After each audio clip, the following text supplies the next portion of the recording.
കട്ടിപ്പാറയിലേക്ക്, കോഴിക്കോട് കട്ടിപ്പാറയിലേക്കൊന്ന് പോകണം. അവിടെ വലിയ മഴ ദുരിതം അനുഭവിക്കുന്നുണ്ട് നാട്ടുകാർ. വെള്ളക്കെട്ടിൽ നിന്ന് കിടപ്പ് രോഗിയെ ഇപ്പോൾ സുരക്ഷിത സ്ഥാനത്തേക്ക് മാറ്റുകയാണെന്ന് അവിടെ നിന്ന് ഗോകുൽ വേണുഗോപാൽ റിപ്പോർട്ട് ചെയ്യുന്നുണ്ട്. ഗോകുലിലേക്ക്. ഗോകുൽ, വലിയ ദുരിതമാണ് ആ പ്രദേശത്താകെ ഉള്ളത്. വലിയ വെള്ളക്കെട്ടുണ്ട്. അതുകൊണ്ട് തന്നെ അവിടെ നിന്ന് മാറി താമസിക്കണമെന്നൊക്കെയുള്ള നിർദ്ദേശങ്ങൾ നേരത്തെ നൽകിയിട്ടുള്ളതാണ്. ഇപ്പോൾ അവിടെ ഒരു രോഗിയെ മാറ്റുന്നു എന്ന് അറിയുന്നു. എന്താണ് ഇപ്പോഴത്തെ സാഹചര്യം? നാട്ടുകാർ തന്നെയാണോ ഇത്തരം പ്രവർത്തനങ്ങൾക്കൊക്കെ അവിടെ മുന്നിട്ടിറങ്ങിയിരിക്കുന്നത്? ആരുടെയെങ്കിലും സഹായം അവിടെ ഉണ്ടോ? തദ്ദേശ സ്ഥാപനങ്ങൾ ഇടപെടുന്നുണ്ടോ?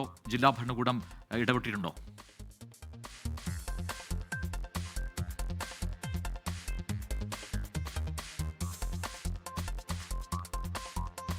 ഗൂഗിളിലേക്ക് എത്താം. ഗൂഗിൾ എനിക്ക് കേൾക്കുന്നില്ല. ഞാൻ തിരികെ എത്താം. എന്തായാലും അവിടെ കട്ടിപ്പാറയിലാണ് ഈ രീതിയിൽ വെള്ളക്കെട്ടിൽ നിന്ന് ഒരു കിടപ്പ് രോഗിയെ സുരക്ഷിത സ്ഥാനത്തേക്ക് മാറ്റുന്നത്. അതിൻ്റെ ദൃശ്യങ്ങളാണ് ഇപ്പോൾ പ്രേക്ഷകർ കാണുന്നത്. ഗൂഗിൾ, ഞാൻ ചോദിച്ചത്, അവിടെ കട്ടിപ്പാറയിൽ വലിയ ദുരിതമുണ്ട്. ഈ നാട്ടുകാർ തന്നെയാണോ ഇത്തരം പ്രവർത്തനങ്ങൾക്കെല്ലാം മുന്നിട്ടിറങ്ങിയിരിക്കുന്നത്? അവിടെ തദ്ദേശ സ്ഥാപനത്തിൻ്റെ പ്രതിനിധികളോ അല്ലെങ്കിൽ ജില്ലാ ഭരണകൂടത്തിൻ്റെ അധികൃതരോ ഒക്കെ അവിടെ ഉണ്ടോ? അത്തരം നിർദ്ദേശങ്ങളൊക്കെ നൽകിയിട്ടുണ്ടോ?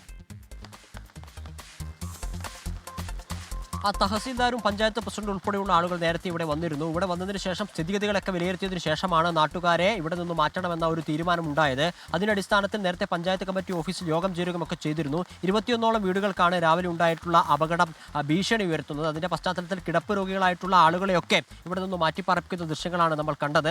ഇമ്പിച്ചിനാഥൻ എന്ന് പറയുന്ന വ്യക്തിയാണ്. കഴിഞ്ഞ 5 വർഷമായി അദ്ദേഹത്തിന് സ്ട്രോക്ക് സംഭവിച്ചതിന് ശേഷം കിടപ്പിലായിരുന്നു. അദ്ദേഹത്തിനെയും അദ്ദേഹത്തിന്റെ ഭാര്യയെയും ഇവിടെ തന്നെയുള്ള തൊട്ടടുത്ത വീടുകളിലേക്ക് മാറ്റിയിട്ടുണ്ട്. ഇവിടെ ഇനി ഏതെങ്കിലും വീടുകളിൽ ആളുകൾ ബാക്കിയായിട്ടുണ്ട് എന്നുള്ള പരിശോധനകളൊക്കെ ഈ നാട്ടുകാരുടെ നേതൃത്വത്തിലും പഞ്ചായത്ത് വാർഡ് മെമ്പറുടെ നേതൃത്വത്തിലൊക്കെ നടക്കുന്നുണ്ട്. വലിയ അപകട ഭീഷണി ഉയർത്തിക്കൊണ്ടാണ് രാവിലെ ഒരു 10:00 കൂടിയിട്ട് ഈ മലയുടെ മുകളിൽ നിന്ന് വലിയൊരു പാറക്കഷ്ണം ഉരുണ്ട് താഴേക്ക് വീണത്. വലിയ അപകട ഭീഷണി ഉയർത്തുന്നു. 21ഓളം വീടുകൾ താഴെയുണ്ട്.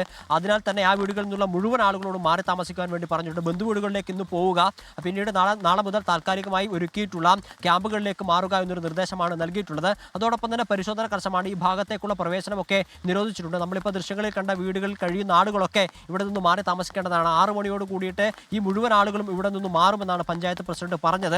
എന്തായാലും നാട്ടുകാരുടെ സജീവമായ ഒരു പങ്കാളിത്തം ഈ വിഷയത്തിൽ ഉണ്ടാവുന്നുണ്ട് എന്നുള്ളത് ശ്രദ്ധേയമായ കാര്യമാണ്. കാരണം പരിസര പ്രദേശങ്ങളിലോ ഏതെങ്കിലുമൊക്കെ വീടുകളിലോ ആളുകൾ ബാക്കിയായിട്ടുണ്ടോ എന്ന് അവരുടെ നേതൃത്വത്തിൽ പരിശോധന നടത്തുകയും ആ ആളുകളെ സുരക്ഷിതമായ ഇടത്തിലേക്ക് മാറ്റാനുള്ള നടപടികളൊക്കെ ഇവരുടെ ഭാഗത്തു നിന്നുണ്ടാവുന്നുണ്ട്. അത്തരത്തിലുള്ളൊരു ദൃശ്യമാണ് നേരത്തെ നമ്മൾ കണ്ടത്. ഇമ്പിച്ചിനാഥനും അദ്ദേഹത്തിന്റെ ഭാര്യയും സുരക്ഷിത സ്ഥാനത്തേക്ക് മാറ്റുന്ന ദൃശ്യങ്ങളാണ് കണ്ടത്. ഇനിയിപ്പോൾ വീടുകളിൽ ബാക്കിയായിട്ടുള്ള ആളുകളൊക്കെ 6 മണിയോട് കൂടിയിട്ട് മറ്റു സുരക്ഷിത സ്ഥാനത്തേക്ക് മാറും.